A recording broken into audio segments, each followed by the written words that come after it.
Streaming time! Hype, hype, hype, hype, hype! Alright, check that we're live. Alright, see that we're good. We got audio. Nice. Music. Hit it. Media player. Plop you over there. And as soon as it loads, we're going to turn on some music. And I think for today, let's do...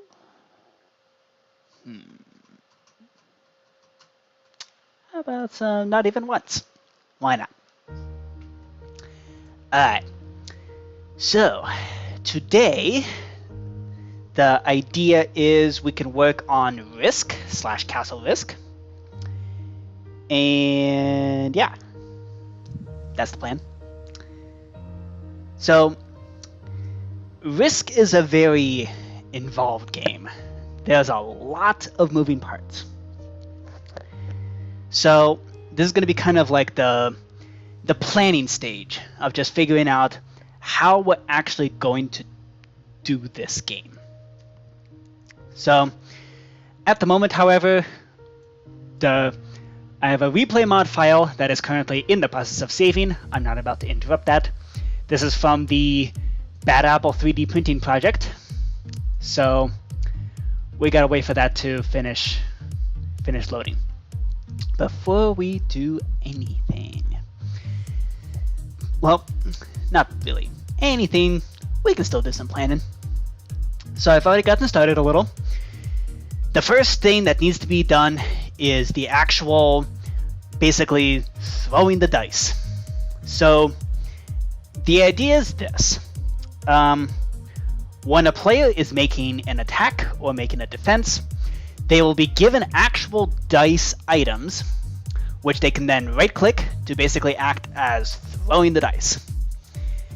And as soon as the dice are thrown, they get, let's see.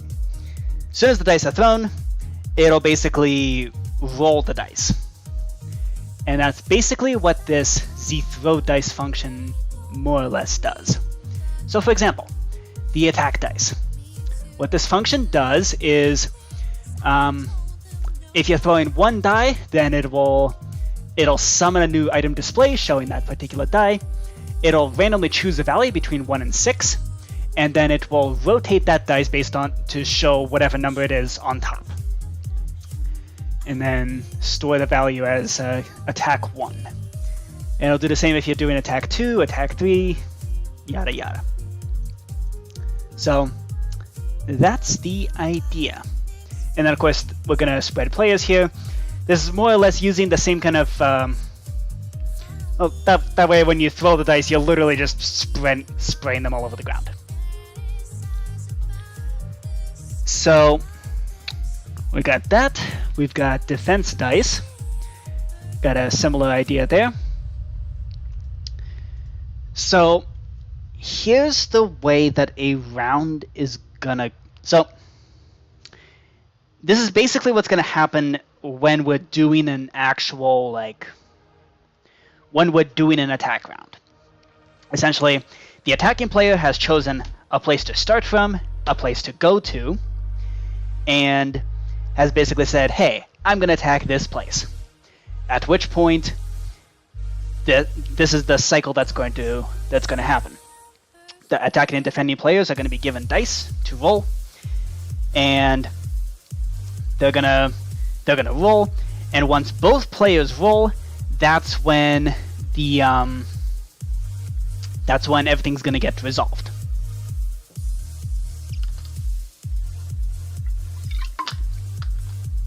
I hope that makes sense, and I hope that's not gonna be too complicated. So, in fact, I'm gonna add another tag here just so that we can detect when both players have rolled their dice. Gonna tag these as defense dice. And the attack dice, I'm going to tag them as, you guessed it, attack dice.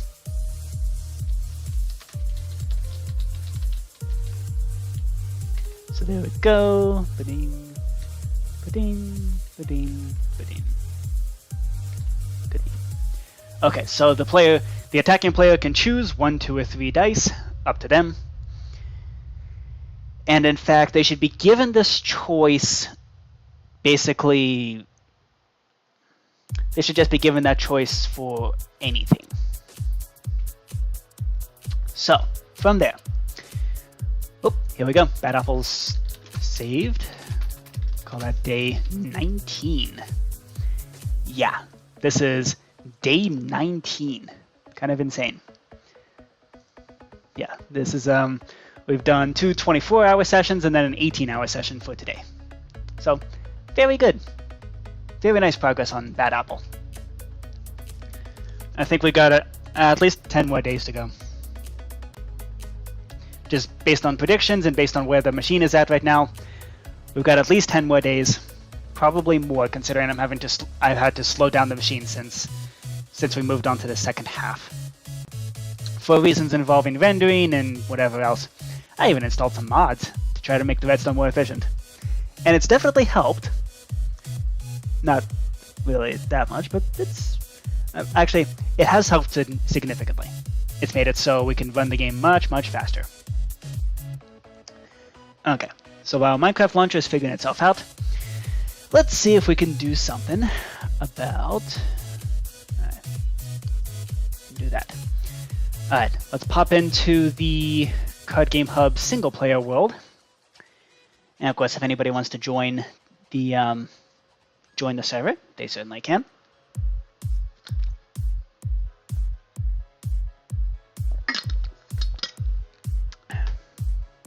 Currently, there's nobody, so I'll be talking to myself with some music.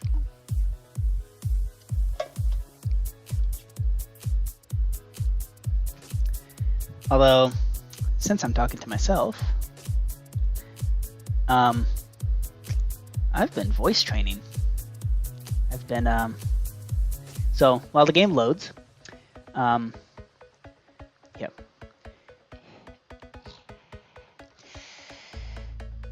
Gotta make sure that the little lump in the throat is up higher than, it's actually physically moved up a little bit higher. And in the process of doing that, you add a little bit of breathiness to the voice, and suddenly it sounds like this. So, hi everybody. This is the new voice. At least, it's an attempt at a new voice. Not sure just how successful it is, but yeah, it's a thing. Unfortunately, it's a little difficult to keep up the actual muscle strength to actually lift up this little thing over here. But yeah, it's doing okay. This just need to work on the endurance a little. Alright, so Minecraft's gonna move right over there, and might be a good idea to also possibly load in Eclipse. Uh-oh. We've got some problems.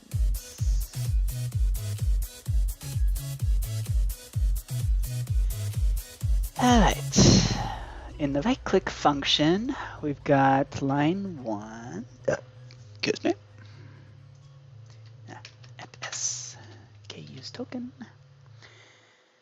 And then defense and attack dice.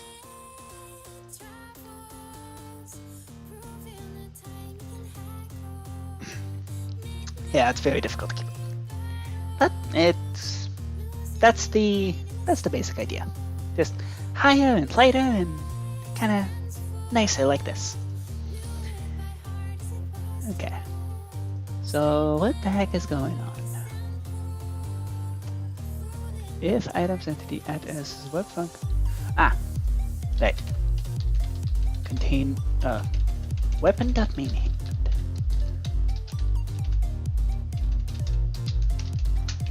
There we go. Forgot to specify a slot.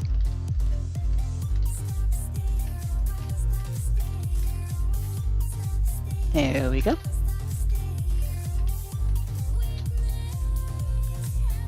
There we go. And attack dice. Also gotta do that.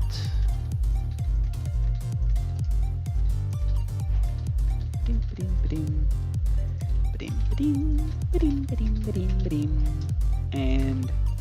ba-ding ba-ding ba-ding ba-ding.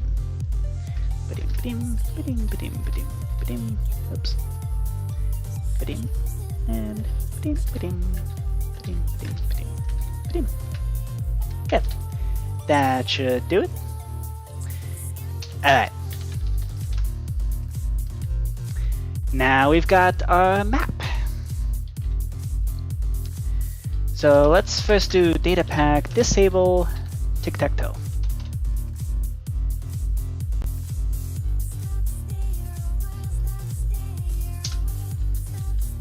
Just so we don't keep getting errors from tic-tac-toe. Because we're not working on tic-tac-toe. Okay.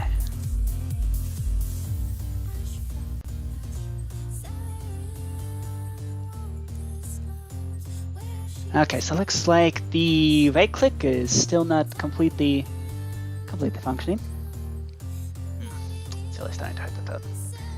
Alright, right click. Takes a lot of water and a lot more breath to keep up that voice.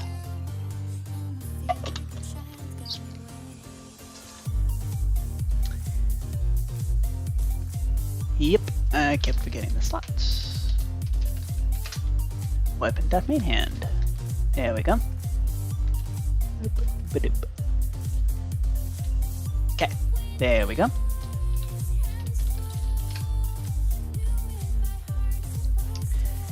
Alright, so the countries are going to be laid out kind of like this.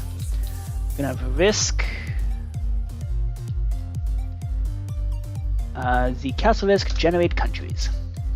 So this is a super easy process because, yeah, you don't really have to be precise about where you place the dots, just as long as they're somewhat in the right area. And yeah, this map is huge. Uh-oh, can't make it today. Oh well, happy birthday to your cousin. Hope it all goes okay. Yeah, sorry about that. So, in either case, yeah, the risk and castle risk maps are absolutely gigantic. It's kind of absurd, but that's alright. So let's see, what can we do? So, what I'd like to do is see if we can do this throw dice thing. So I'm going to go right here and summon an item display. Okay, so it's currently sunken into the ground. Fine. So that just means we need to change up how this is displayed, of course. Let's see, rotate dice. So by default, it's gonna be showing a 1 on top because that's just how the model is done. So we're gonna do data merge entity at n type equals item tag equals new dice. And we're gonna work with things just a smidge. So we're gonna do that. Nope, that's too high. Let's do that. Let's see, is this lined up with the hitbox there? Yes, it is. Okay, so that means these dice are exactly half a block wide. Okay, cool. So now we're gonna do some quaternion stuff. Surprise, it's a math stream. You thought you'd be able to get away from doing math by playing Minecraft, but surprise, ya can't. We're doing Mathcraft. This isn't Minecraft anymore, this is Mathcraft. Okay. So I want to rotate the Y angle by 90 degrees. So that means doing a right rotation, 0.71 and a 0.7071 and a 0 there. Okay. And that displays a 6. Okay, cool.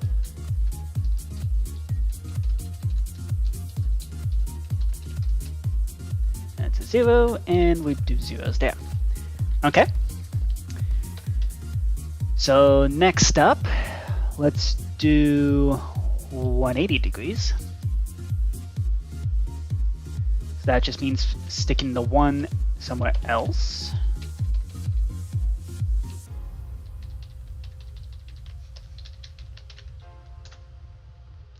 And that's just a 1 again. Okay. What about 270 degrees? So that means sticking a negative. That means sticking a negative over here. Okay, so that is a 5.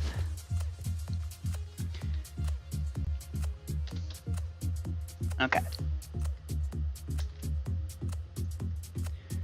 So it's displaying a 5, but we still need it to be centered. Okay. So let's do /tp at n tag equals new dice to 0, 56, negative 21. That way, so that way it's at the halfway point, and that way we can tell exactly where we need to scooch it. So it looks like we need to scoot this thing a negative 0.5. Nope, negative 0.25. And also up by 0.25. All right, cool. And that now shows a 5. 0.25, negative 0.25. Okay, so that exhausts the possibilities for the y angle. Let's now test the x angle.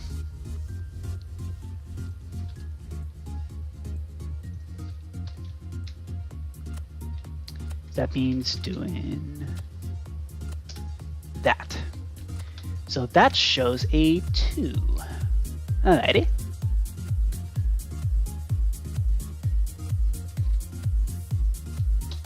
So both of those are going to be positive, and we can just scoot that back. Nice. Okay. And 0.25 up, now we're showing a 2. Okay. So then how about negative 90 degrees? That means sticking a negative up front over here. That shows a 5. Okay.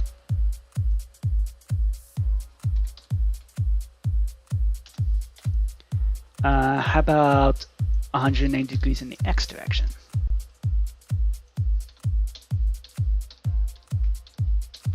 Let's see.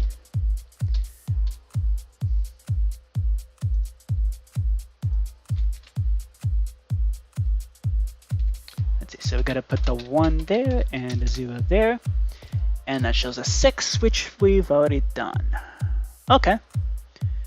So I guess that means the rest of them are going to be in the z direction? Question mark? Let's see. Let's see if I can figure out how these quaternions, these fancy quaternion things actually work. Ah, this shows a 3.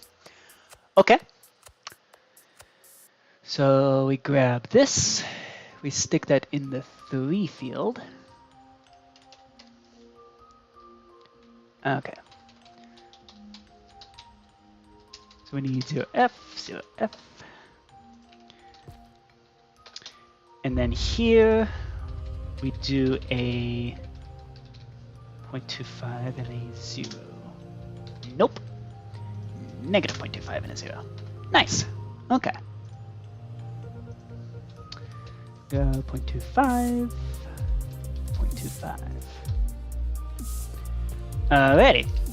So that shows a 3. Now, how about if we went to 70 degrees? Will that show a 4?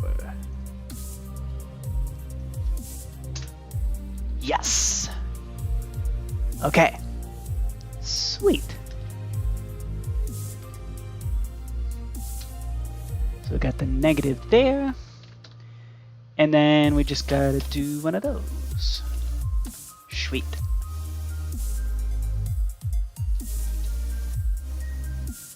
Four goes there, and 0.25 there. Cool. Alright. And that does it for rolling the dice. Alright. So let's create a new scoreboard. Okay, dice value, dummy. And then set the scoreboard players, set K temp, K dice value, set it to 1. So then we do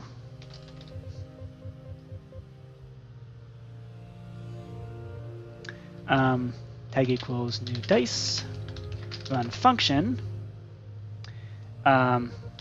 risk, throw dice, rotate dice, that's what we're looking for.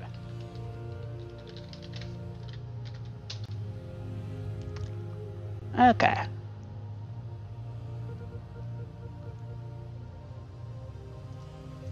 Something wrong with the function? Doesn't look like it. Alright. Rotate dice.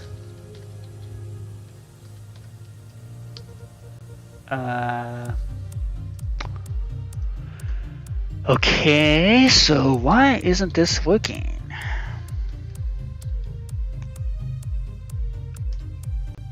It should be 1.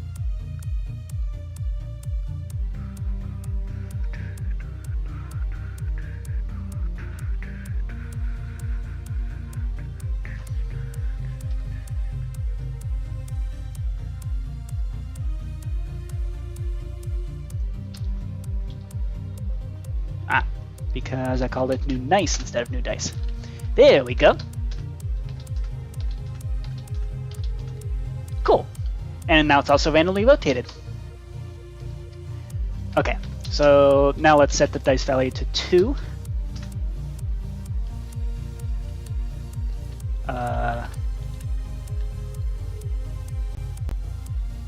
Uh-oh.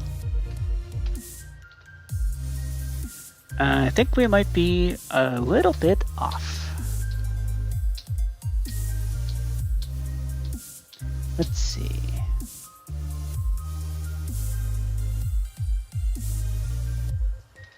So we want the 2 to look like this. Okay, and then we need, nope, wrong way. 0.25? Yeah, okay. That should do it.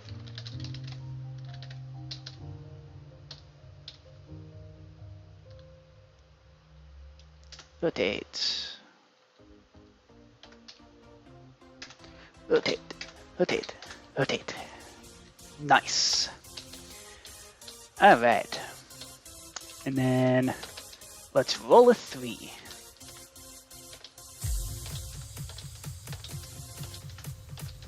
Nice. Alright. Roll a 4. Excellent.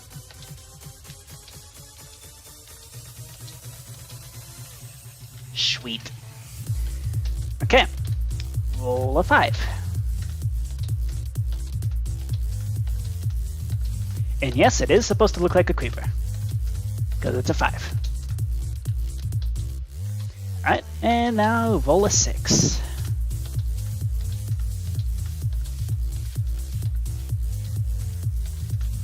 Sweet. Okay, cool. And with that, we now have the ability to roll the dice. Or at least to make it look like we just rolled the dice. Dice. Okay. So what's next is now we have to resolve the dice throwing.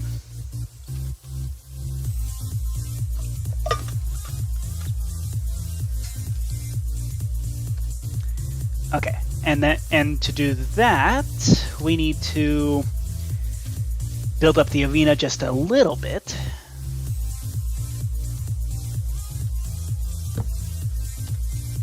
$1056 minus 23.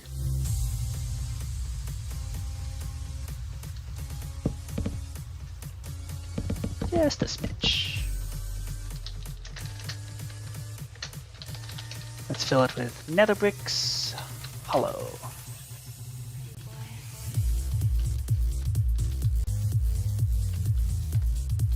It's 1856, 10.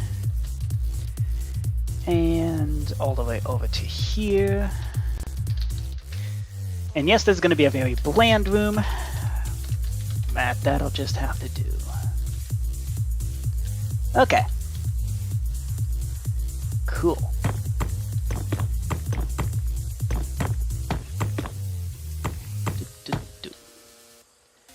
Okay. So it's a 3, 4, 5, 6, 7, 8, 9, 10, 11, 12. And there's 3, 4, 5, 6, 7, 8, 9, 10, 11, 12. Okay, so then we got 3 on each side there. So this is centered. Excellent. So this is where we're going to put our return teleporter right over here. Bam.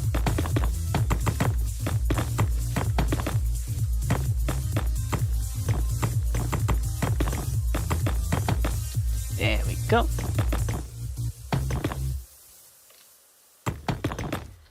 And there we go. Quick and dirty.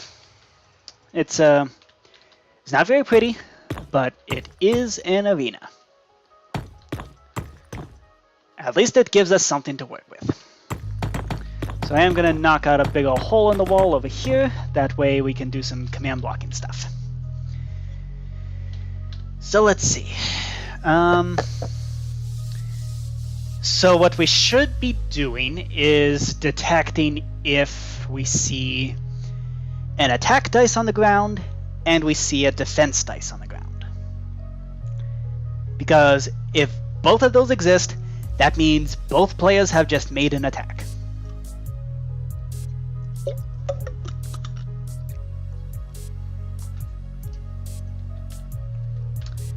So let's do that.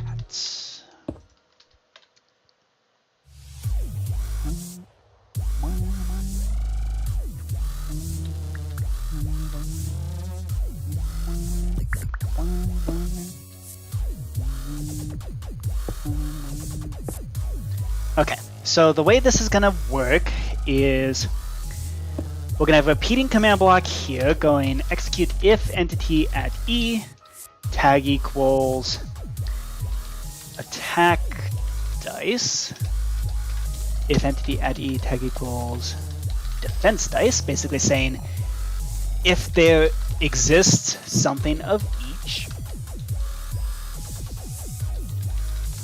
This in dimension. Then we run set block, and we're going to place a block right there. Let's full screen this. So that is what we tag these things as, right? Just to make sure. Yes, attack dice and defense dice. And just to be specific, let's make sure we're only tagging the item. The item displays. Then we're gonna place a. Okay, so this is gonna be. So it's gonna detect if dice. So.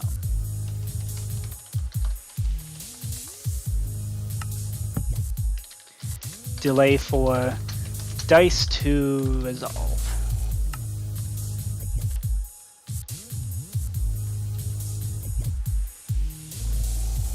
I think I do want to move these back just a smidge. switch. Alright. Badoop, badoop. And boop. Cool. And we're gonna place right here.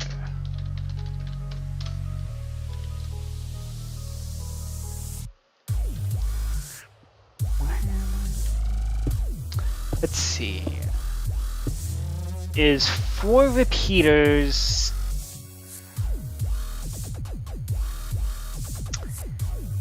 You know what? No. No. We're gonna do this the smart way, which is by having an entirely. We're gonna have an entire thing here, and let players decide how long is enough to see the dice.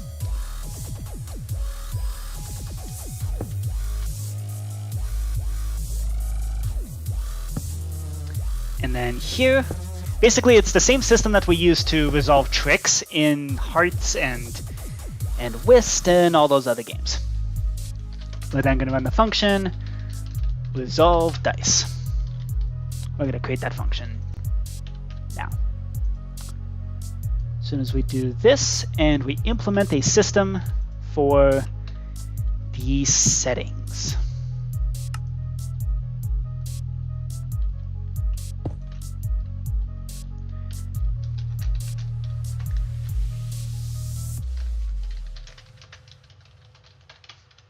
I'm going to do that.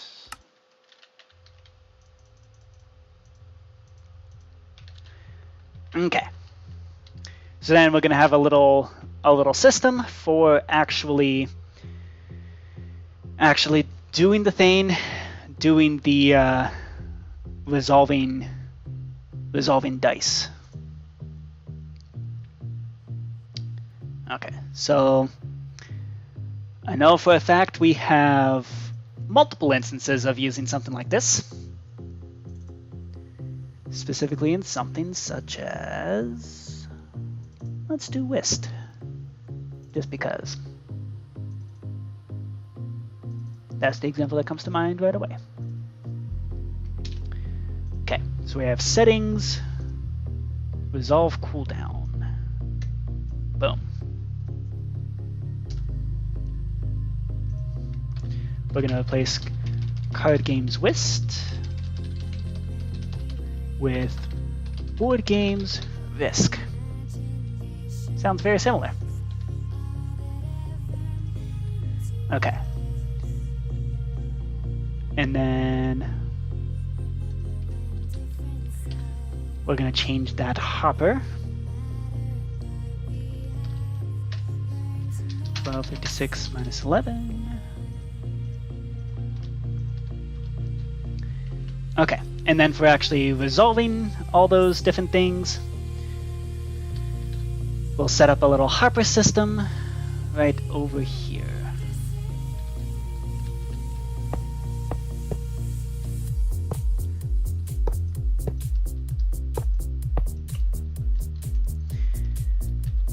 So let's see.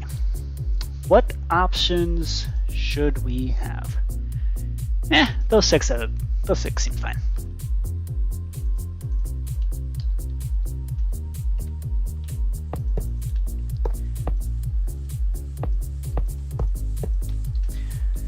We're going to have enough customization options that hopefully this is the least of our concerns.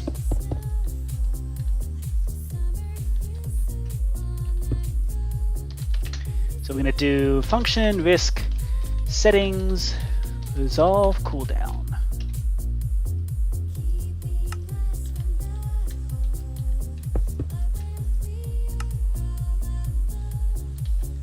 Actually,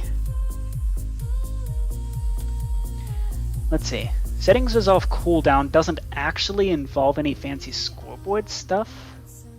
That's one thing that Whisks did, which I'm very happy about, because it's one less scoreboard to have to keep track of. It works entirely based on which comparators are being powered. So that means we actually don't need any of this stuff. All we need are the comparators.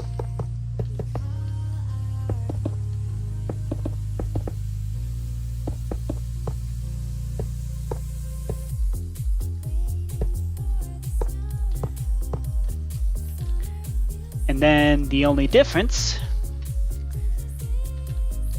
so let's give these, let's call these different things. So that we're going to have 0.1 seconds. We're going to have, which is functionally 0, but we can't have actually 0 because otherwise it's just not going to work. We've got 0.5 seconds. We've got 1 second. And then, actually, it makes sense to go in increasing order. That means this would be 0.1 seconds, 0.5 seconds, 1 second,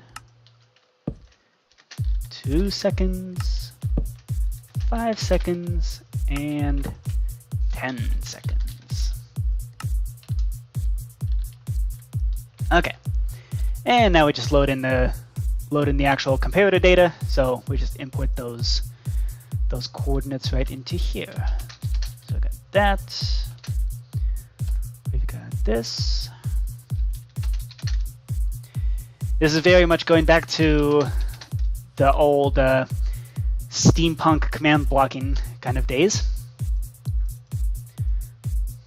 because it's one of those cases where a system like this, like, it seems rather primitive, but also how else are they going to do it, you know? Because otherwise it involves like extra scoreboards to keep track of, and I'm thinking the fewer scoreboards the better.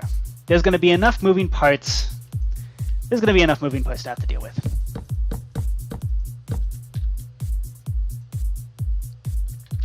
Actually, I made an oopsie because we do still need the redstone right there. And we do this, stick a double 2-tick repeater right there.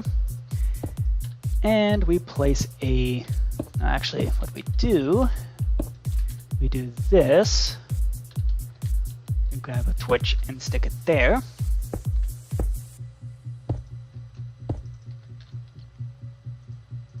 And we do that. And we do this. 1259 to sandstone. And that way, if we do that, that'll blink, and it should consistently be able to move this nether star 1 block. Excellent.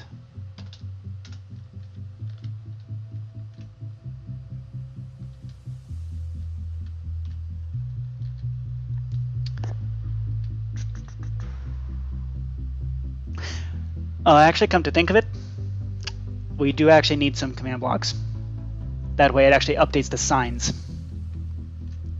So, oopsie. We need to scoot everything back. That way we can make room for some signs.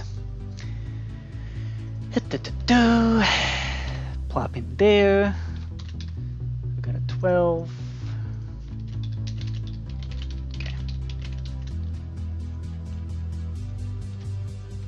Okay, and then we go 1156 minus 1 over to here, 1459 2.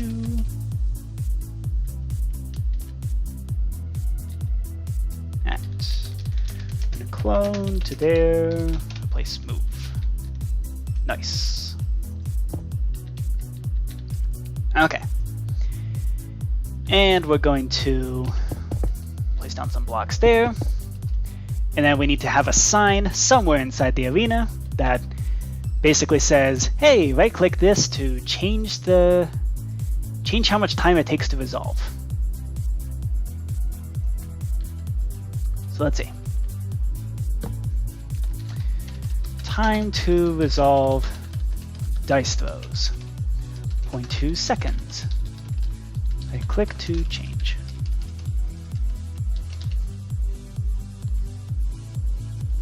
Okay. I think that should be enough information. So let's see.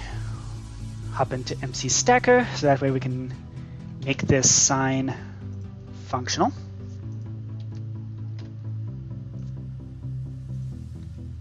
So we can do data merge block 55710. We have an oak sign. And then this will be, so then it should say time to resolve dice. Okay, close that. Time to resolve dice throws. It'll say 0.2 seconds. Oh, 1/10 of a second. And then invitation to right click. And if you do right click, then we're going to set block. Where are you going to place this block? Right up here. With the redstone block.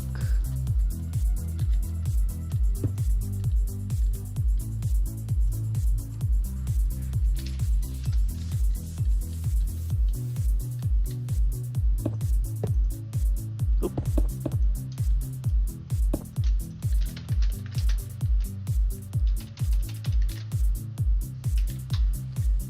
Uh, 1559.2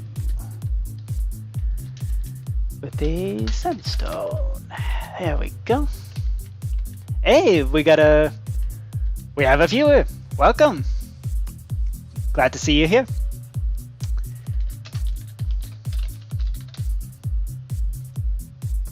Question is, who is it?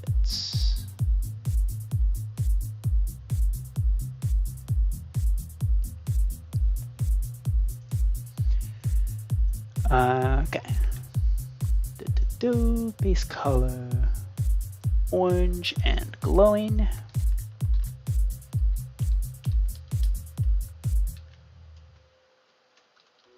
All right, and then 0.1 seconds. We'll have this.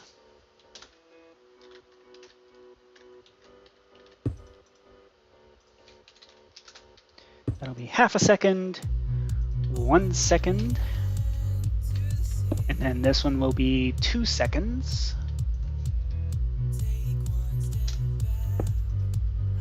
This will be 5 seconds, and then 10 seconds.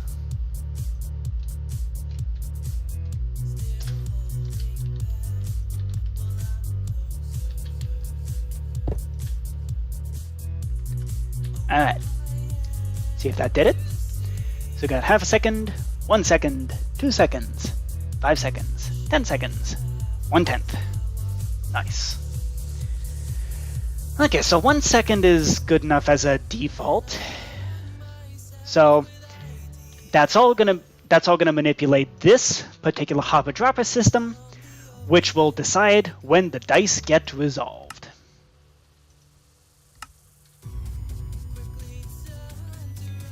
And I guess we might as well do a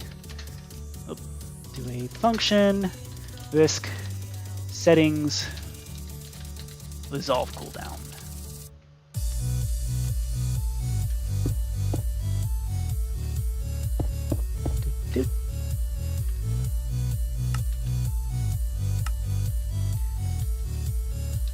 And we do that. There we go. Okay, so that should do that. Okay, so that will detect when the dice are thrown. So now comes the question of what do we do once those dice are thrown? So let's pop into doing some programming. So this is basically it's kind of like judging the trick in a card game. This is resolve dice.mc function.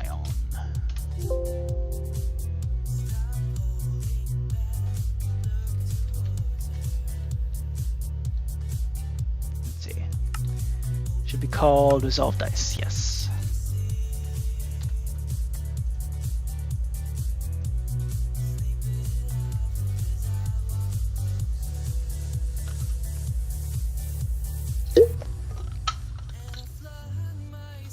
Alright.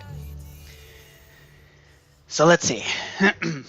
If we're resolving the dice, then that means there's at least one attack dice and at least one defense dice. So now the thing is, we need to compare the highest. We basically need to sort the numbers and compare the highest of them. So let's see. How do we do that?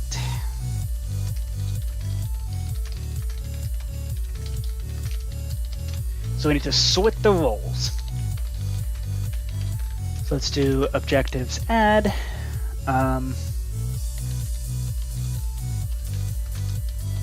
We need temporary storage. 9. That way we can actually do a proper swap. Okay. So let's see. If score k temp k attack dice 1. So if that, let's see, how do we want to do this?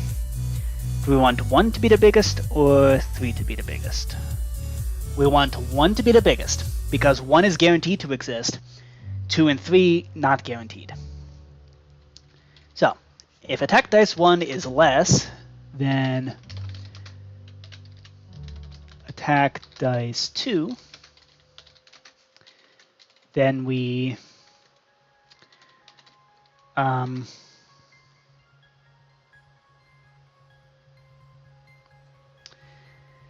so we're basically going to do a bubble sort, but just done on a 3-element list.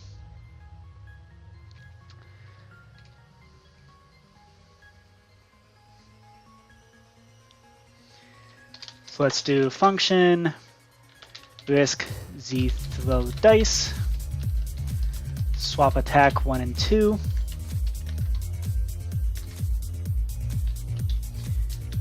and then going 2 to 3. So we swap 1 and 2, swap 2 and 3, and we just do that 3 times, and that should be sufficient. It'll just, so the way it'll work is essentially if our rolls are something like 6, 3, 1, then what it'll do is it'll go, so let's actually say it was 1, 3, 6. We want it to turn into 3, 6 to 6, 3, 1. So that means it'll go, so dice 1 is less than dice 2, so it'll swap that, and then it'll swap 2 and 3, so it'll go 3, 6, 1, and then it'll do 1 and 2 again, and I think that's actually good enough. That's guaranteed. Even in the worst possible case, it's still gonna get the proper order. So like if we had 1, 6, 3, then it would swap 1 and 2, and then swap 2. Yep, it'll swap 2 and 3, and then it won't bother swapping 1 and 2 again. Okay, cool.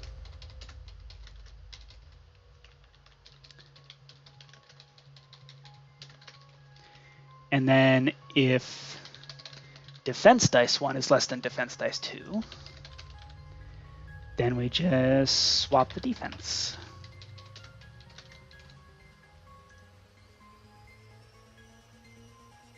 Okay.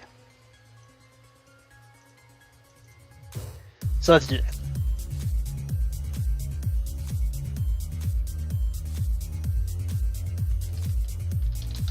Swap attack 1 and 2. Let them see a function.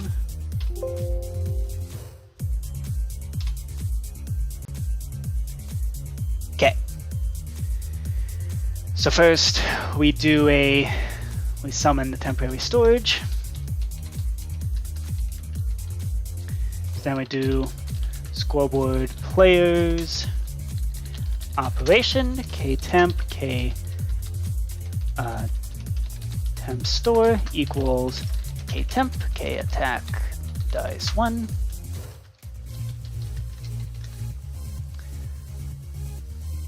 We then replace attack dice 1 with attack dice 2, and then we swap back.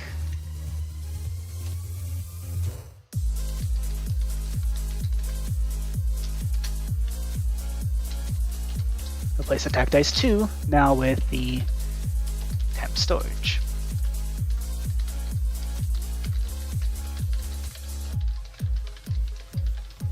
Okay, cool. So we move 1 to the storage, put 2 in 1's place, and then put the temp storage back into 2. Okay, cool. And that does a swap.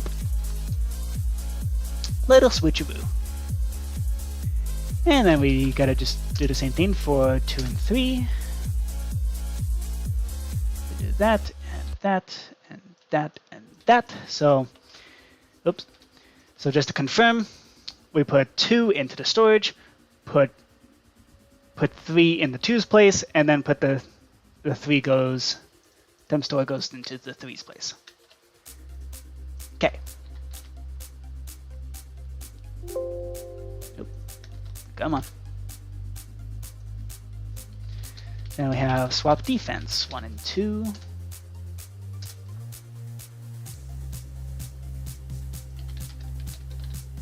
Defense, defense. 3, 4, 5, 6, 7, 8, 9, 10, 11, 12, 13, 14, 15. And I think we just don't have the word attack in here.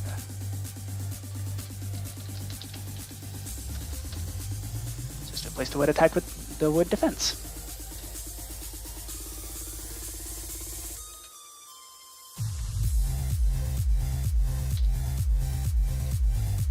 Okay.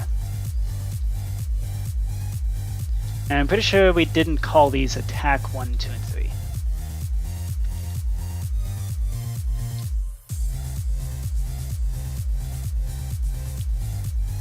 Okay.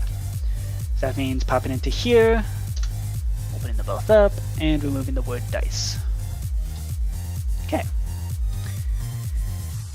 Cool. So now we have the numbers that are the numbers actually stored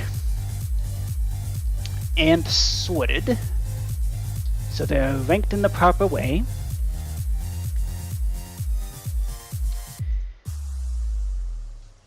Let's see.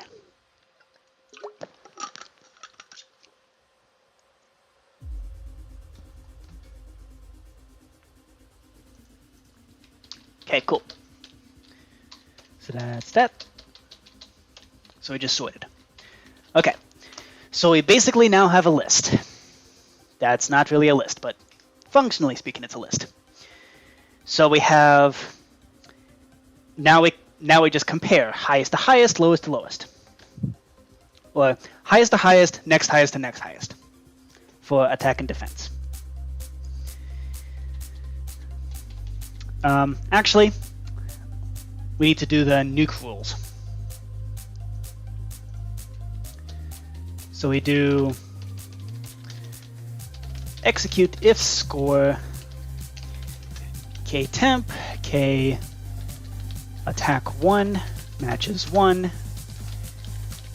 if attack 2 matches 1 and if attack 3 matches 1. On return run function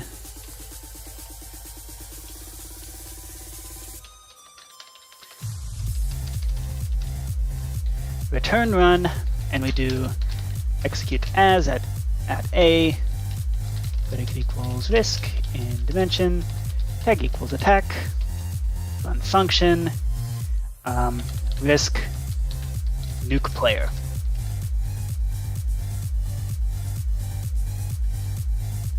Okay. We should do that if the setting is there to allow for nukes.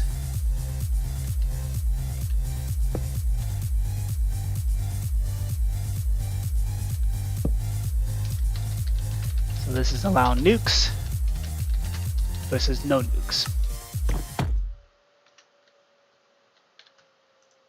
Okay, so what a nuke is basically if the attacking player rolls a 1-1-1, then they just instantly erase half of their army. And if they roll a 6-6-6, then they immediately erase the opposing player's army.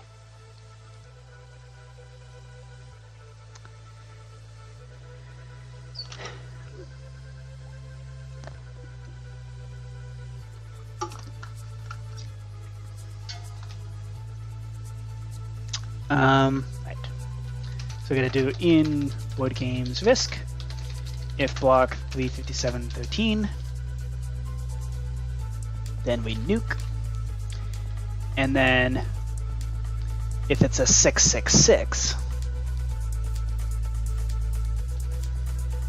then we nuke the defense player. May we have your attention, please? Alright. So in between here, we apply General/Marshal bonus before the actual nuking.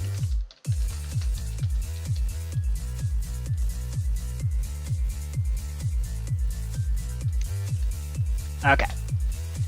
So we should have two more things here.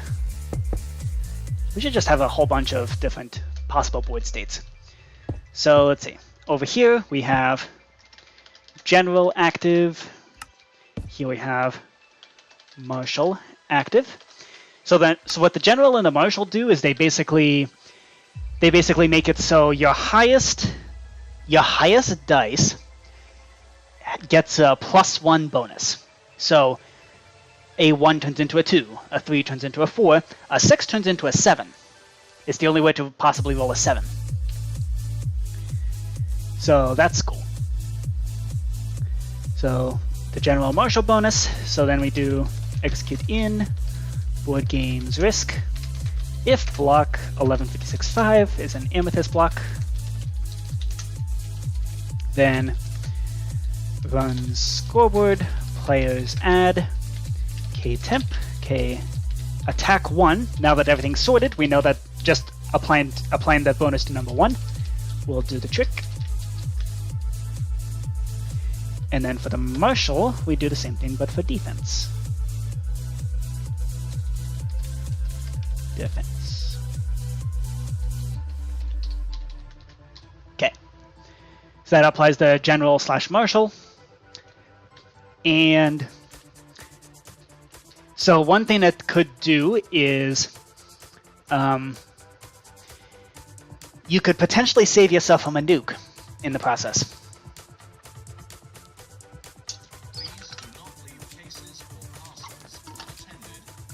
It could turn a 6-6-6 into a 7-6-6, although it could also turn a 5-6-6 into a 6-6-6. So it's more likely to nuke the other player, but you cannot possibly nuke yourself. A 1-1-1 would turn into a 2-1-1. So yeah, that's cool.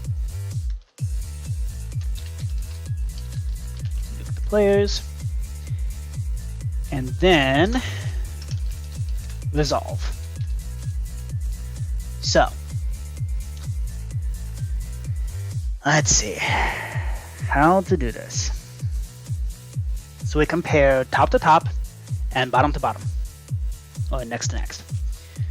So you can just do scoreboard objectives, remove K attack 3. There's just no point having attack 3 anymore. It's not gonna do anything. So then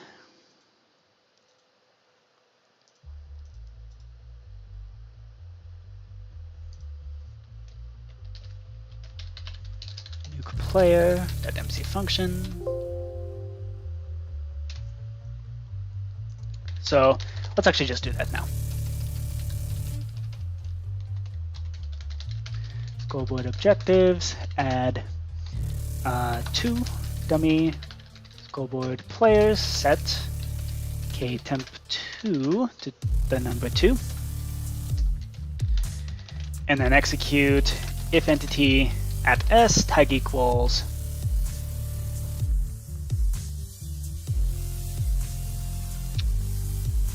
yeah, okay, so this is executing as the player getting nuked.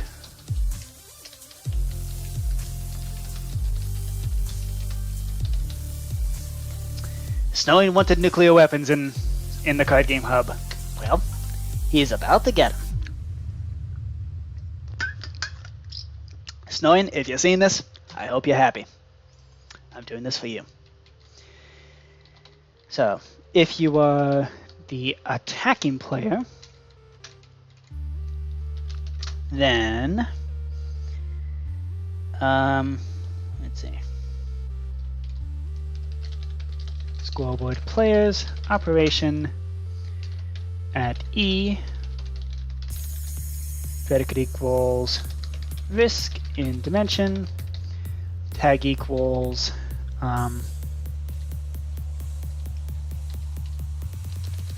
attack army. I know you're a monster.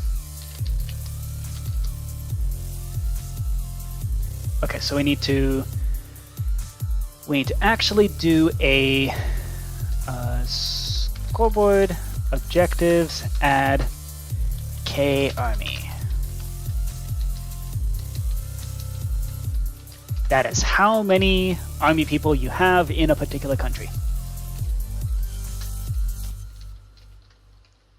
K army divides equals by K temp 2. Very unfortunate. And then if you are on defense army, your population gets cut in half. Okay.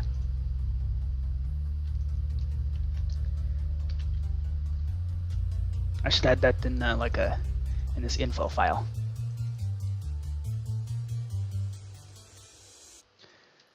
So let's see. Over here we place attacking army is tagged attack army. Defending army is tagged defense army. Attacking player is tagged just attack. Defending player is tagged defense. Okay. So by doing this, we now nuke the players. Remove, okay, attack 1.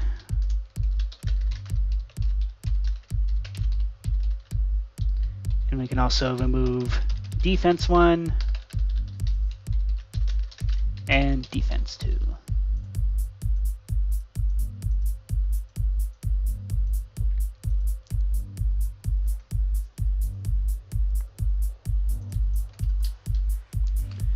Okay.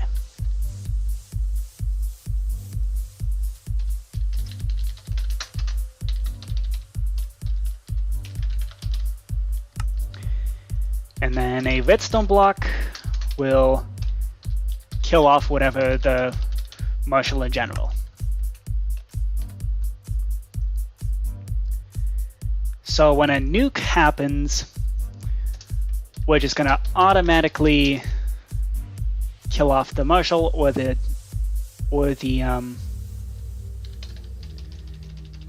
general. Put games risk. Run set block.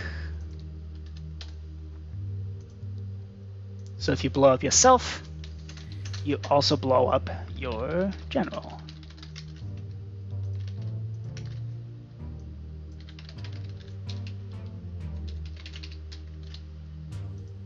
Okay. Cool. And once this is done, we should make a big ol' explosion sound. So we want to do particle, explosion,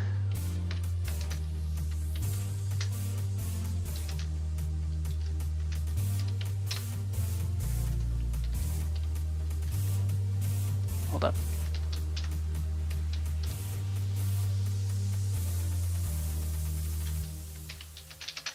Just want to go back. There we go.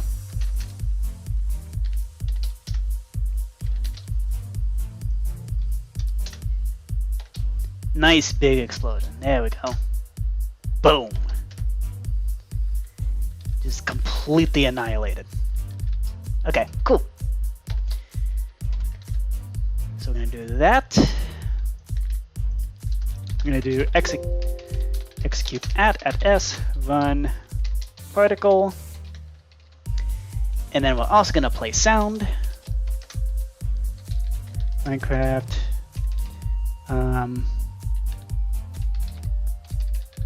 Entity generic dot explode. We want to explode. Ooh. Okay, we want master at a 100, and let's do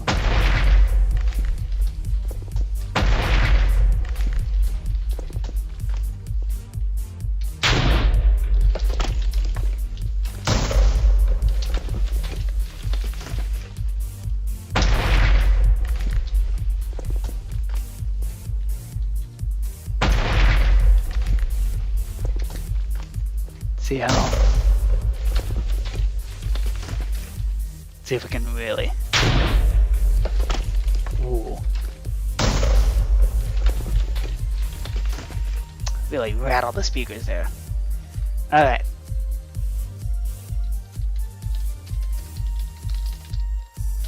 Whisk in dimension.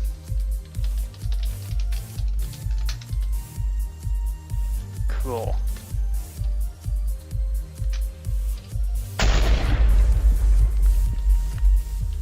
We just blew it up. All right. Cool. So now we have player nukes. So for generic attacks, we no longer need attack dice number 3. It's just not useful for anything anymore. Oh.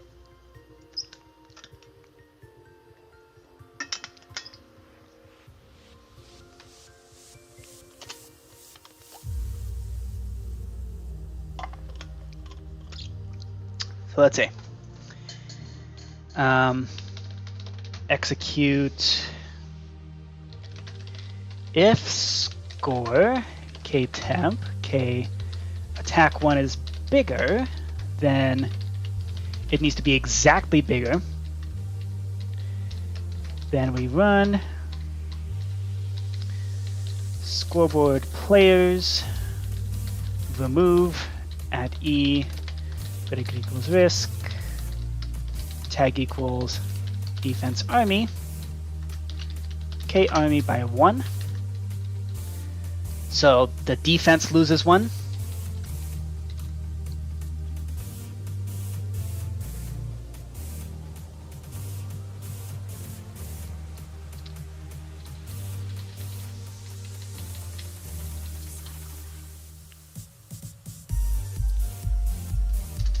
Let's see. Let's actually do scoreboard objectives, add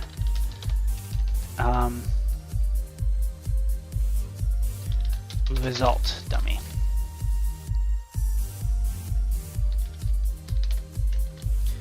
So we're going to apply this to the defense player.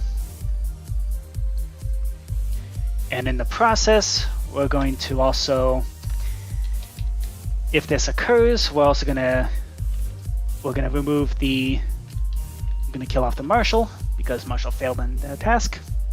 Get me.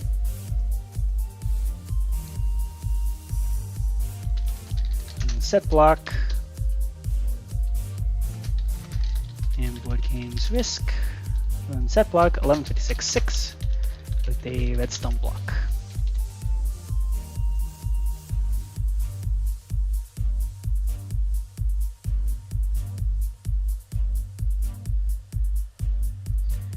Let's see, so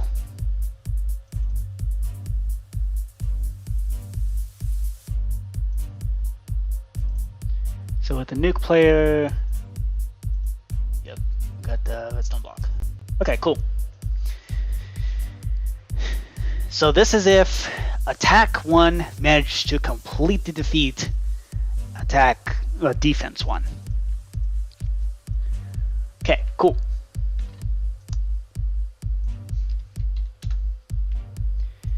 Now, if on the other hand, attack 1 did not beat or tied defense 1, then attack 1 gets removed 1.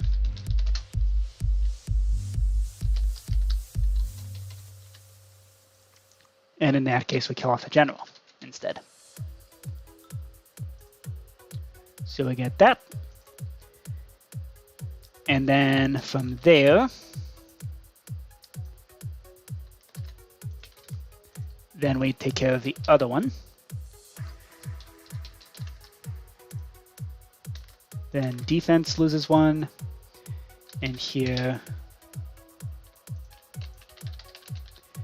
offense loses 1.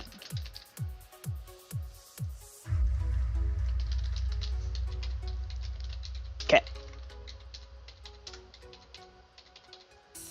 So then we do scoreboard players operation at E.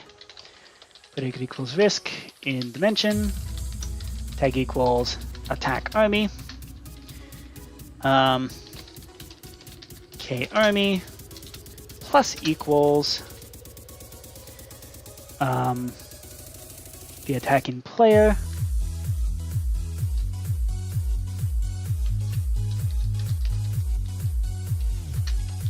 result, and then defense army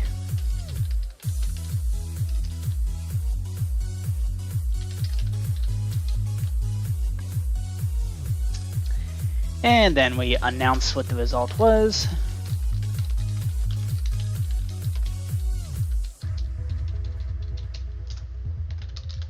Tell raw at A, risk in dimension. So we're going to announce the result, and result is going to be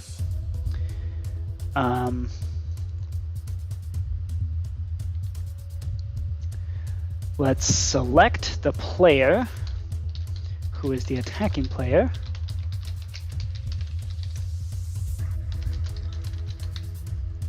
List them first and say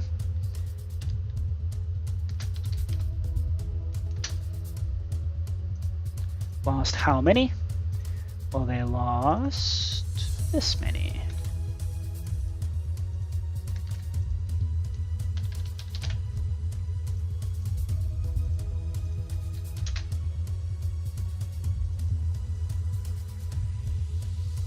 Actually, let's just do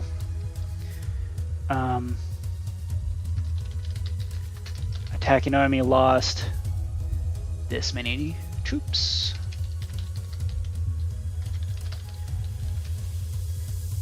Defense army lost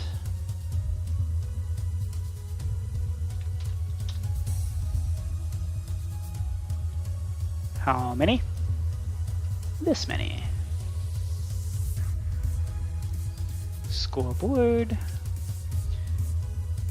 Grab this. Plop that over here. Tag equals defense. And results. Add on troops.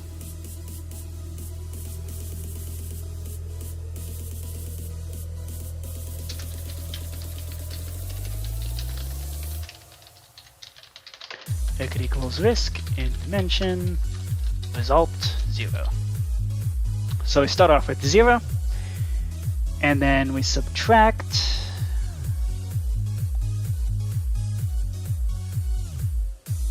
okay, maybe we should do minus equals.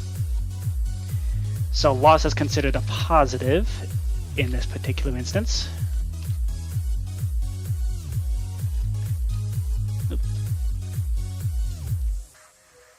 Add 1, add 1, add 1, add 1. Okay.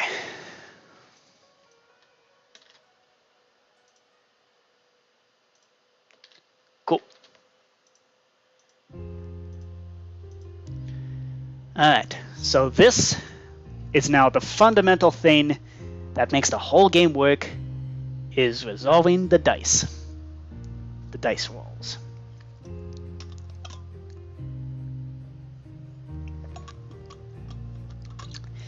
That's pretty much like the defining feature of the game. All complete. Okay. And we even brought in general and martial bonuses. Nice and easy. I'm going to take a quick bathroom break and BRB.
Huh. So we still have the one viewer, the one concurrent viewer, who hasn't spoken in the chat or anything like that. Is it CJ Purple Princess? Probably not. Because she just said she can't make it, so who is it? Please show yourself. You've been watching for the last... since 7:45. What are you doing? Okay, so my brother asked a very funny question about the book Worm, which I've talked about before. What's the top tier Endbringer? Basically, the big monsters that sometimes terrorize people. I'm gonna say they're all top tier in their own ways.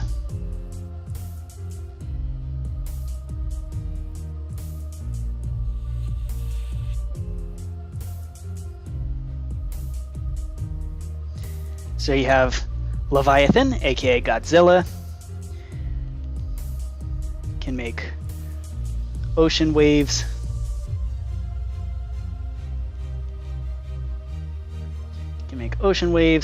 and sink entire islands.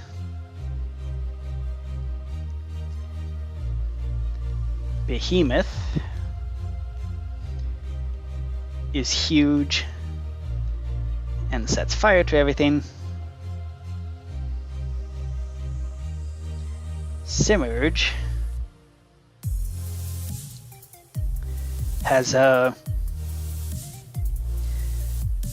can fly and has a scream that drives people insane.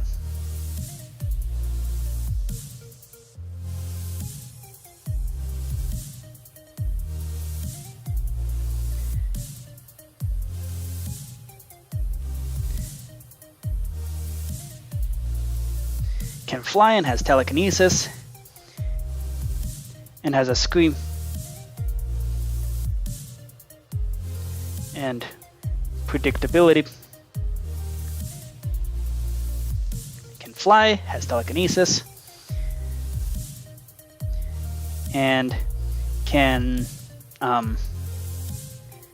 predict anything. and has a scream that drives people insane. So I guess simmered.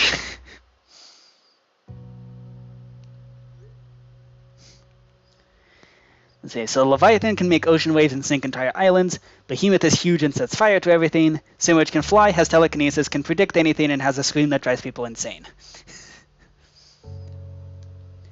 Hey, Agent X, what's up?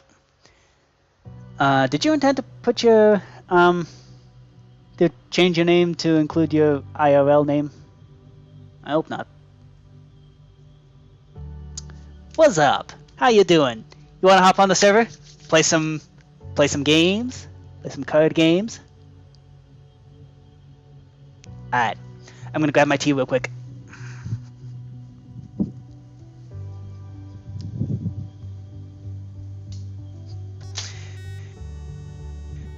I had gifted some loose leaf tea, loose leaf green tea, by a friend who happens to be Chinese.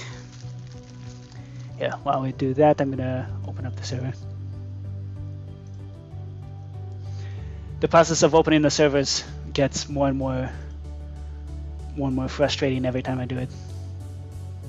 Oh, it doesn't have us watch an advertisement beforehand.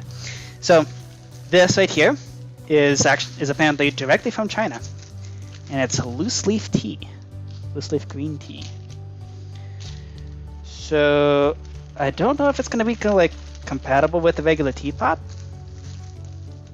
Who knows? We'll give it a try. I'm gonna pour a cup of just hot water and see what we can do.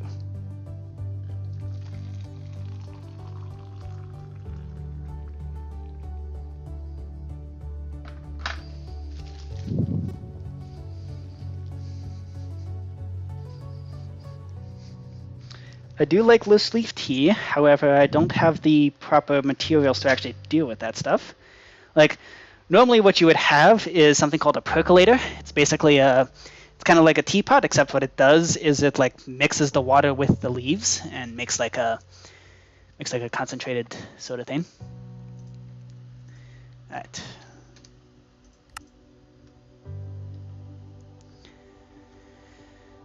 Let's hop onto the server.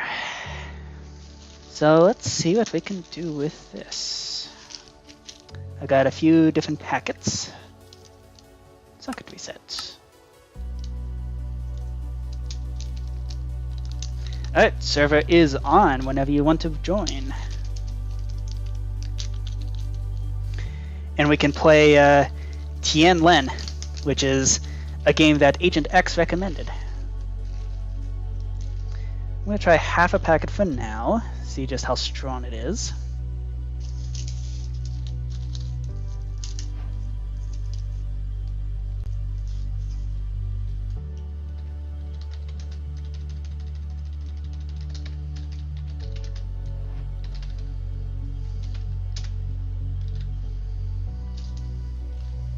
Okay.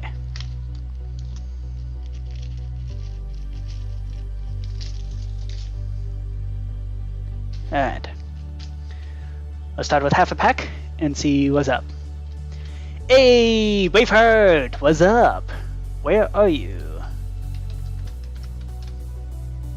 Oh, you are in Ticket to Ride, apparently. Alright. Yeah, we also have a new map, the Murica map. So, yeah, here we have a bunch of signboards for upcoming maps. So currently we got Europe and Murica.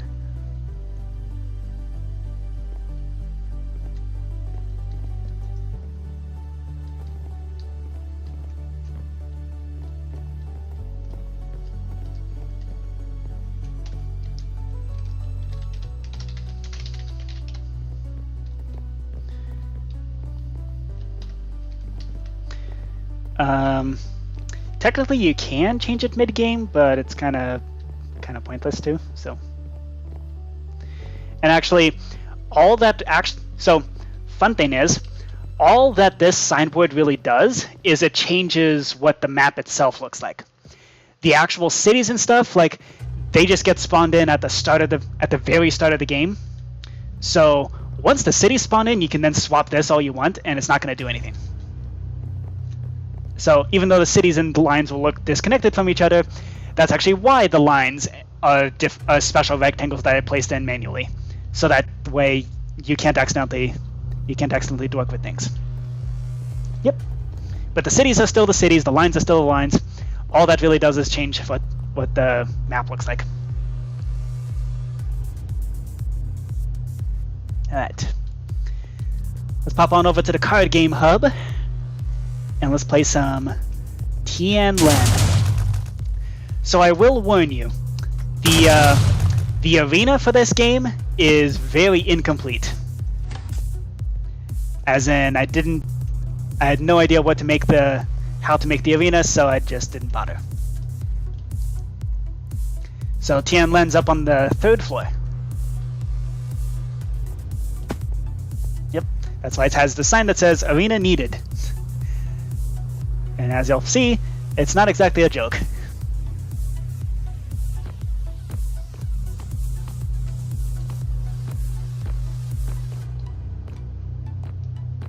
Braveheart?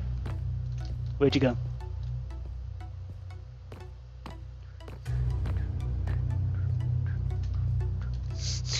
Yeah, sorry about that.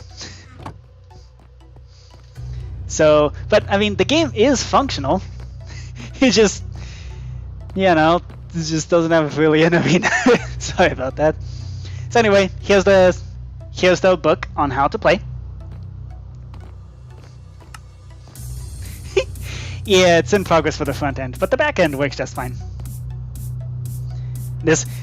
And that's not just me talking out of my back end. It really is ready. So you got particular hand types. And then you got sequences and double sequences. Twos are not allowed in sequences or double sequences.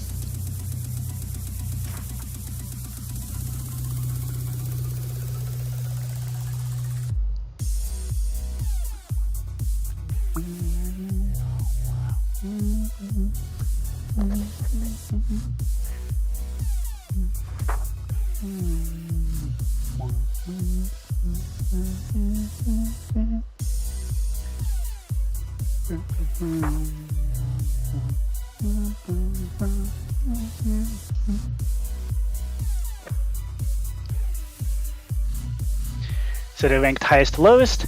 2 ace, king, queen, jack, 10, 9, 8, 7, 6, 5, 4, 3, 2, 1. 5, 4, 3 at least.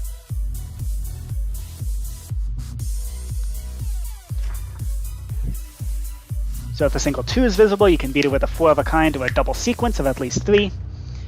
And if a pair of 2s is visible, you can beat it with a 4 of a kind or double sequence of length at least 4, which is very rare, very hard to,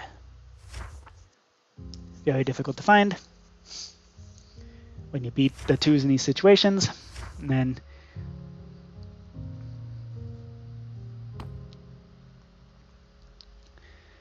so there you go. And if you can't play a hand type or you choose not to play, you can pass. Once you pass, you can't play any more cards until the visible ones are erased. And if everybody passes, the visible cards are erased, and the player who did not pass can play anything that they want. Page 4 is probably going to be the most useful to have up the whole time, just so we can remember the ranks of the numbers and the suits. Does that make sense? You ready to play? Alright. Register as log in as a player, and let's do something. Let's play.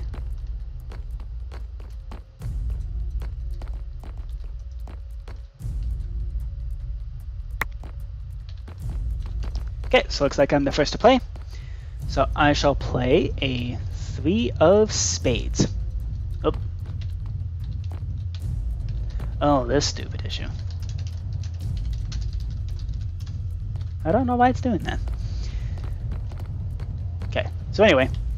So the way that you play a card is you right click, you'll basically drop the card right in front of you, and then you click this sign to basically declare the fact that this is what you're playing.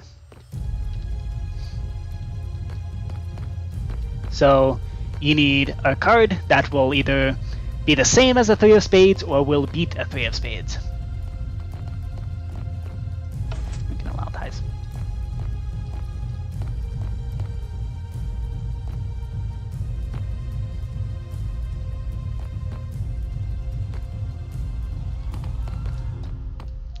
Cool. I should probably rearrange my cards.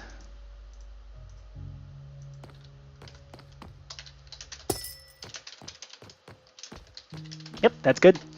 The reason we have that kind of double layered plane setup is because if you're playing like a sequence or something like that, you got to make sure that you're able to actually play all the cards in the sequence. Ooh, got some good cards here. Let's see. I'm gonna do a, how about a 9?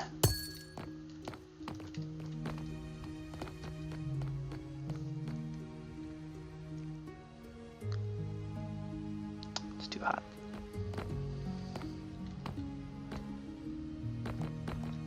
Got a 10. All right. 10 of hearts.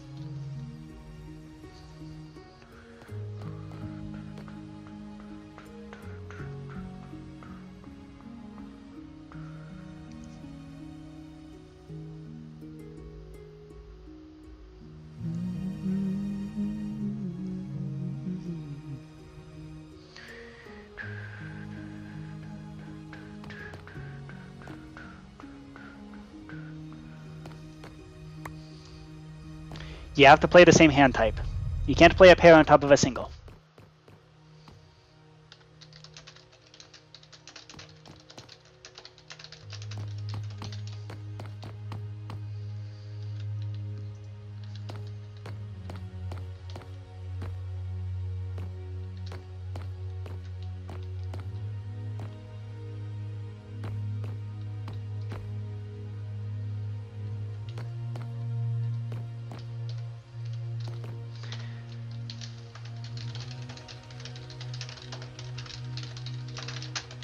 Yeah, just play something invalid. That's basically the undo.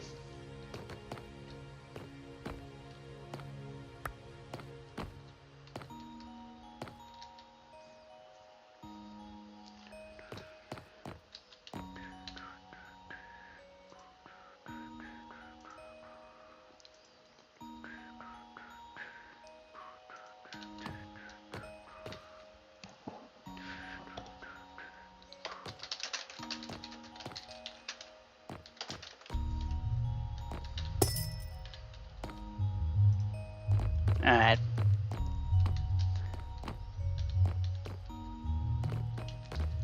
Cool. Alright.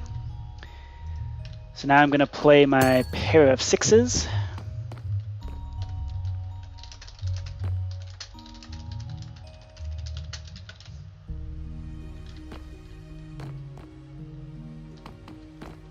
Nice. Alright. I've got my pair of kings. Oh. How is that invalid? There we go. Cool. And we can also play a nice little sequence.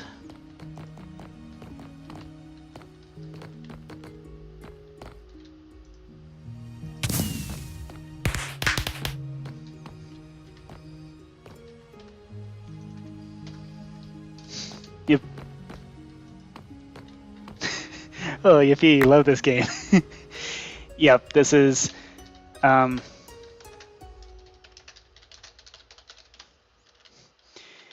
this is basically DOS, but somehow even more unfair. That's basically what this game is.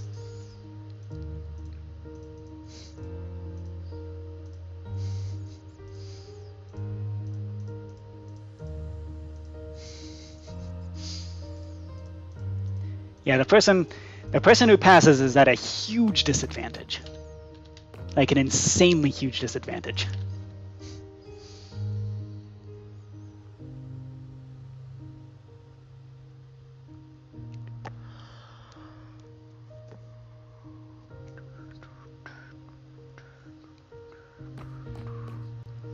Yeah.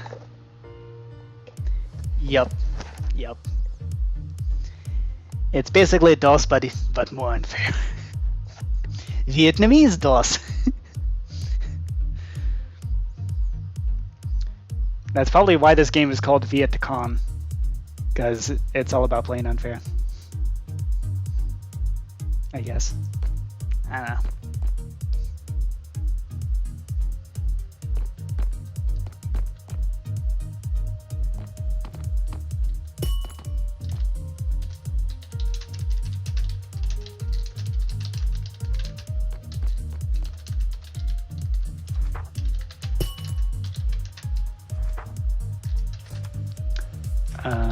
Points.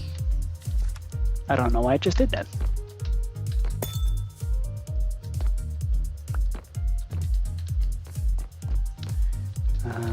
Fine. Actually, let's do, because that's kind of an insane sequence.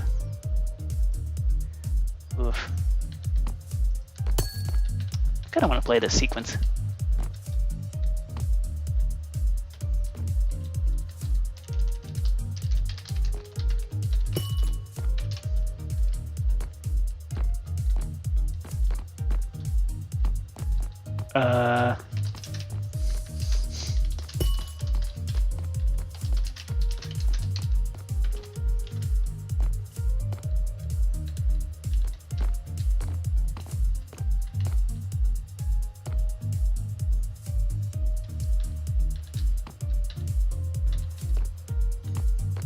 Let's get some crazy combos.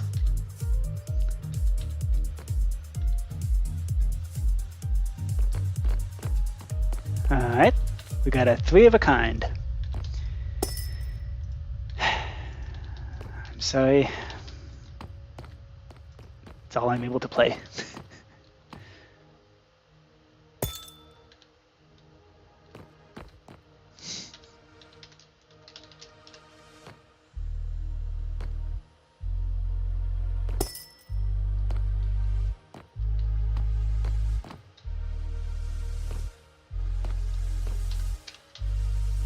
Okay, what's going on?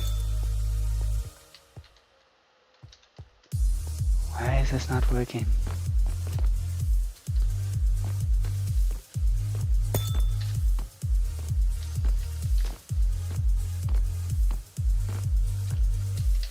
Function.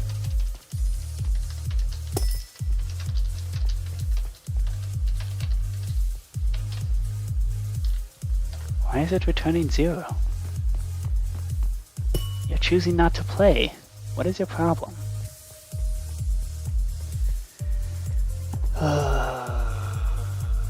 So apparently the game works the first time, but not any other time.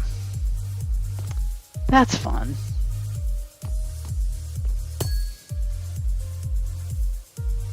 I thought I tested this. I did test this quite extensively. So why the heck is this not working now?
Okay.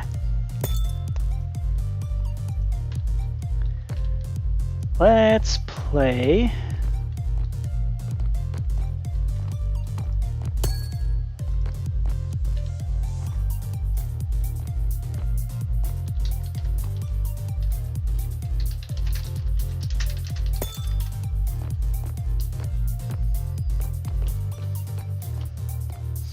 That's a me dumb. Beep boop, it's your turn apparently.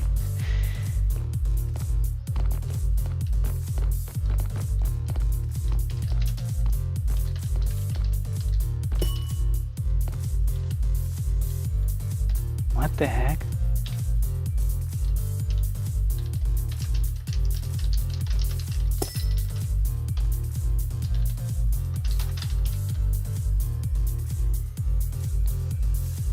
What?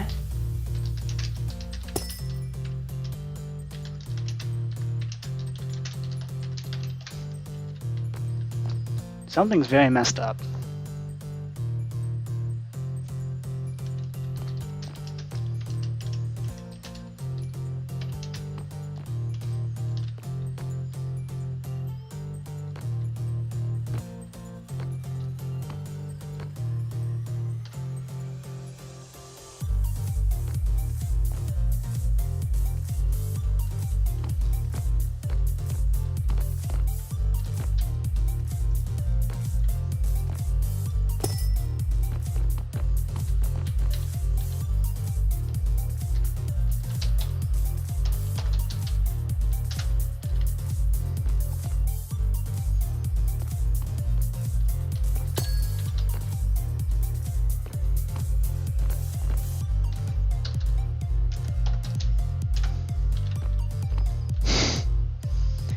Apparently that's how we gotta do things around here.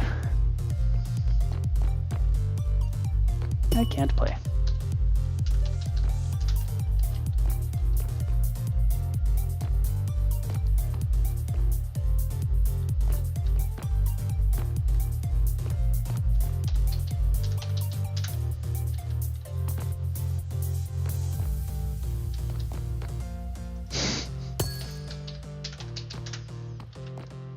I unfortunately cannot play.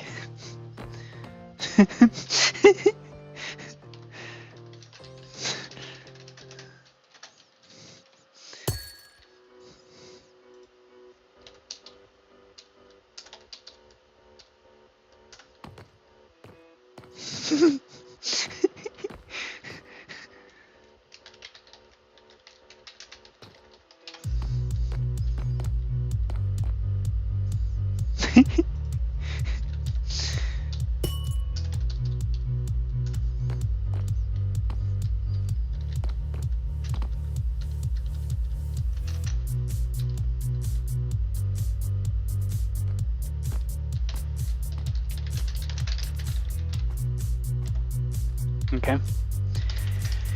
In that case, it should have done Tianlan and round.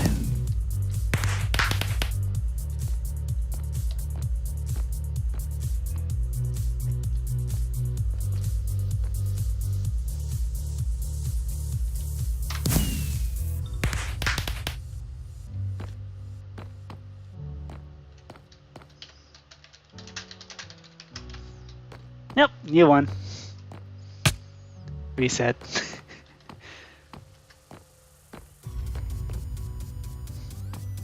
Apparently it works the first time and then you gotta master reset.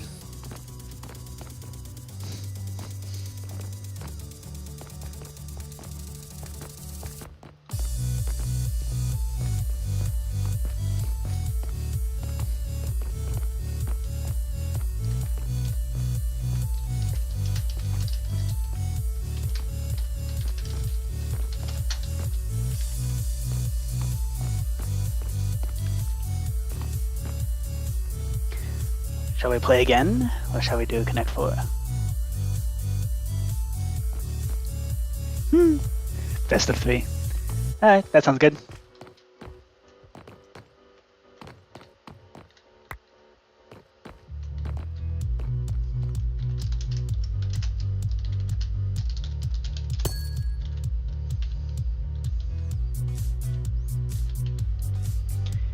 Alright, Let's start off with a 4.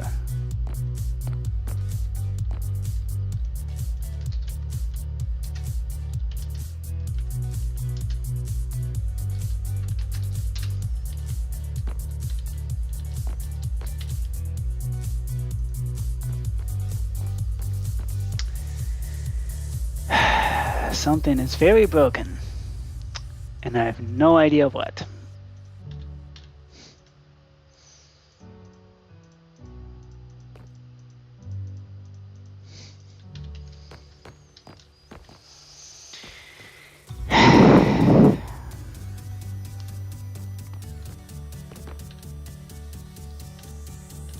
Alright.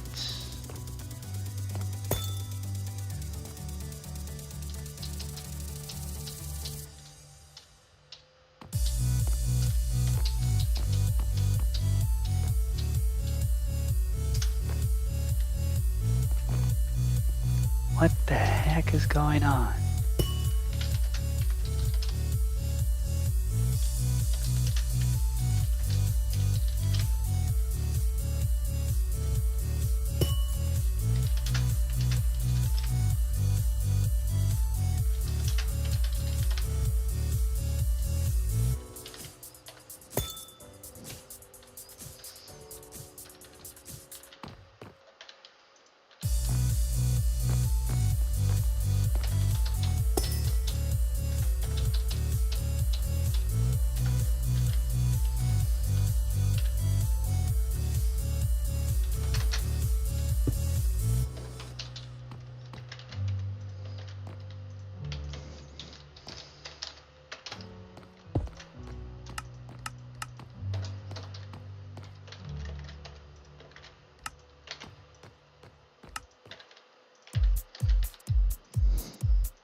Yep.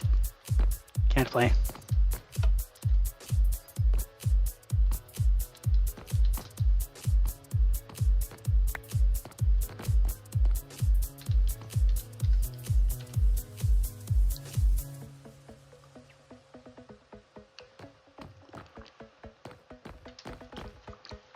A single. Okay.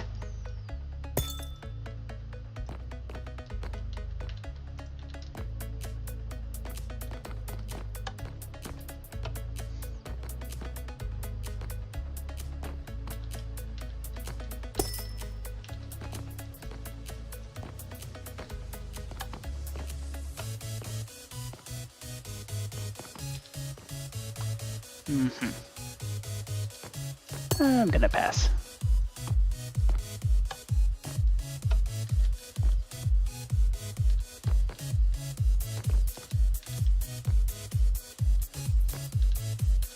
What beats an ace of clubs?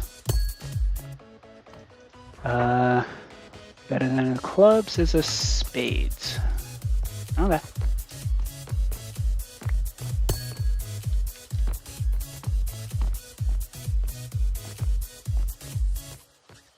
Highest to lowest, right?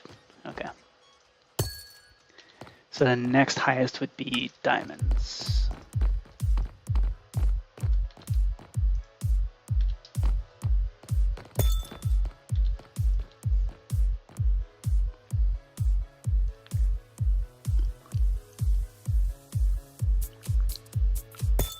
Oh, boop.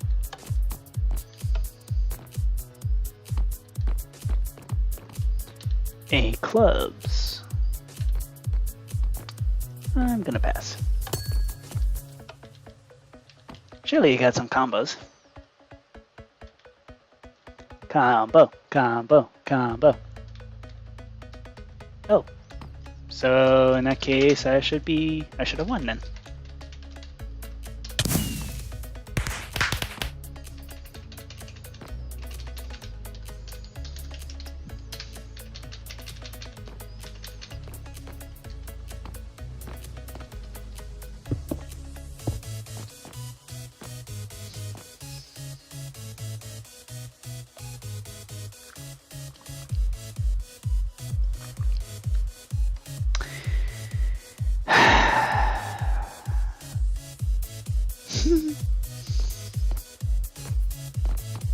Nice.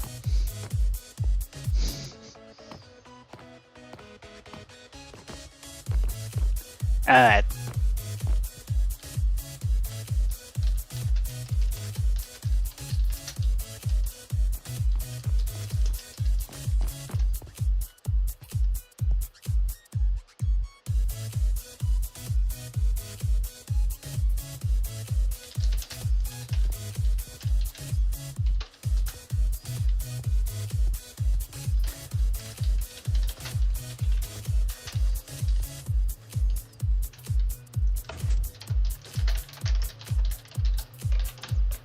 And then battleship.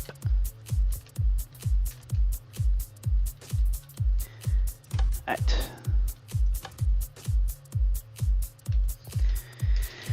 So Connect 4 also doesn't have an arena.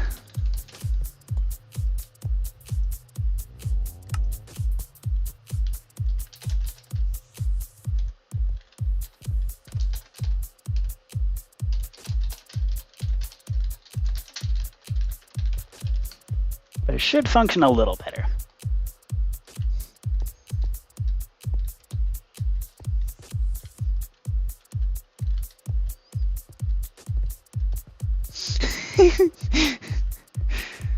Nice, got the board.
This is some really good tea, actually.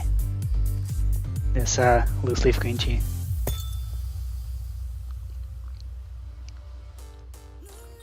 Like, this is really, really good.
Hmm.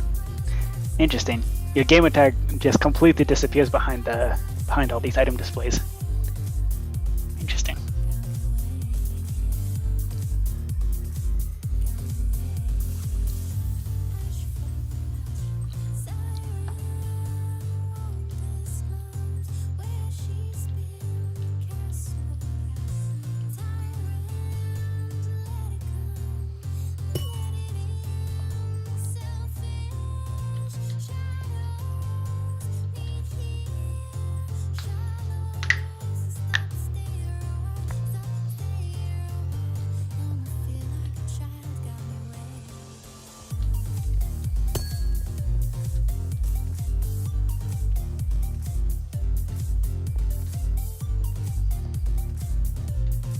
That's 4?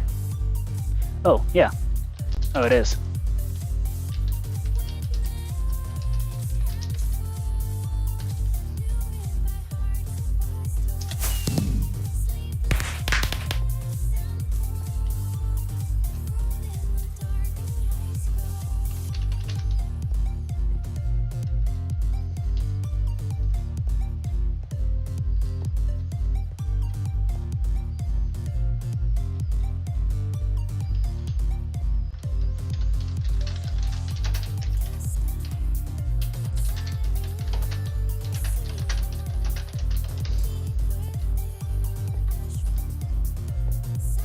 And yeah, for once I didn't actually do anything all that creative with Connect 4.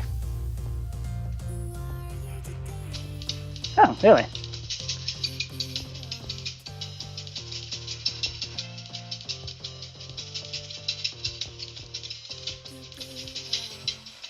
Yeah, I have no idea.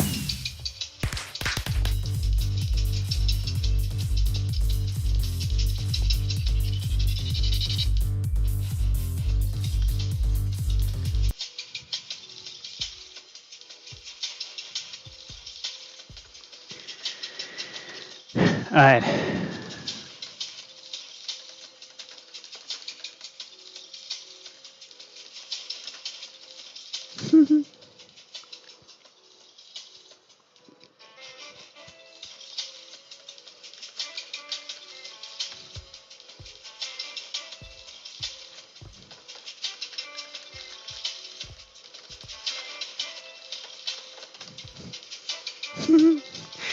Yeah.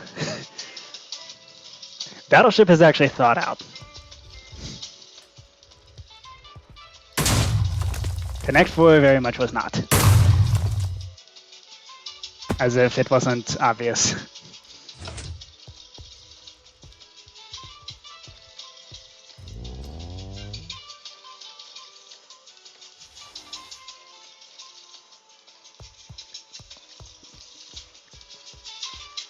And yes, it is a four-player arena for Battleship.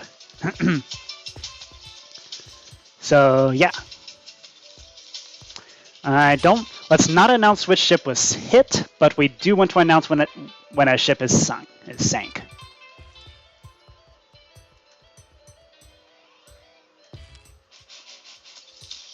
All right.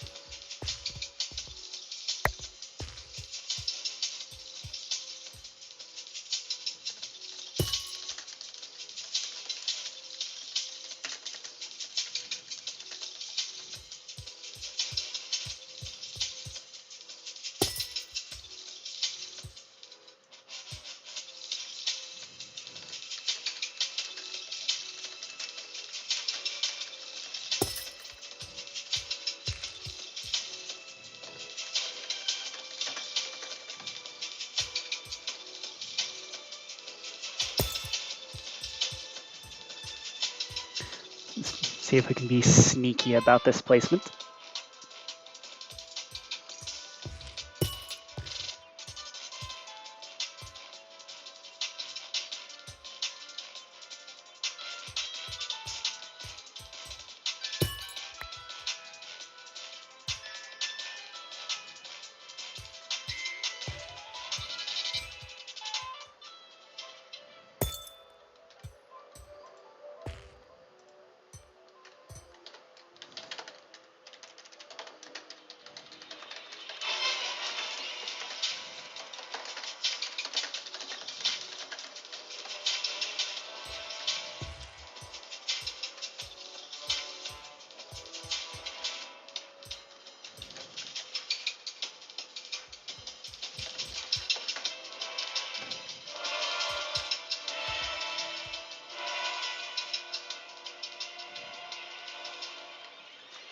Uh.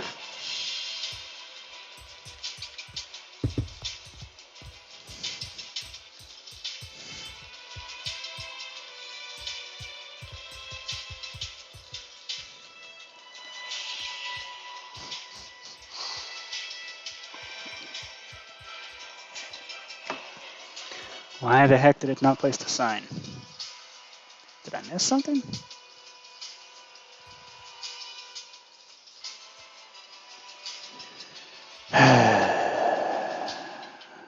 And it's entirely doable considering 4 players is too much for me to keep track of.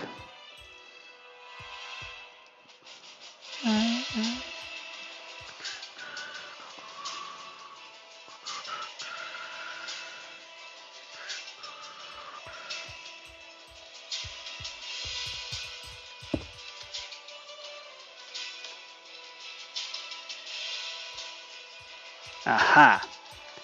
There's the problem.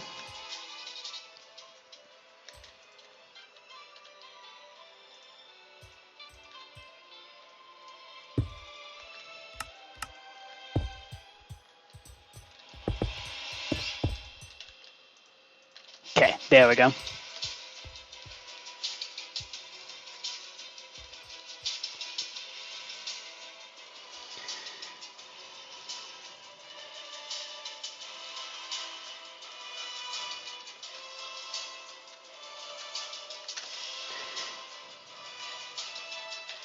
All right, I'm gonna quickly end with the Bane, and then we can hop on and chat on Discord.